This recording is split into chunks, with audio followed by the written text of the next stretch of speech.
বিজিবির দিনাজপুর ব্যাটালিয়নের বিশেষ অভিযানে ১,১৩,০০,০০০ টাকা দামের কষ্টি পাথর উদ্ধার করেছে দিনাজপুর ব্যাটালিয়ন। এ সময় ২ জনকে আটক করা হয়। বিষয়টা কি আপনারা বলবেন তো?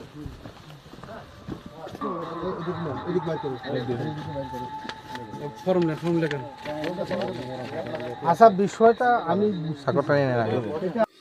এই কষ্টি পাথরের মূর্তি দুটি মূলত চিনির বন্দর এবং রানীর বন্দর যে রয়েছে সেখান থেকে উদ্ধার করা হয়। এই সময় কিন্তু ২ জনকে আটক করা হয়। একজনের নাম হচ্ছে শ্রী তাপস চন্দ্র রায়, তার বাসা চিনির বন্দর দিনাজপুর জেলা। আরেকজনের নাম শ্রী পরেশ চন্দ্র রায়, তার বাসা হচ্ছে রানীর বন্দর দিনাজপুর।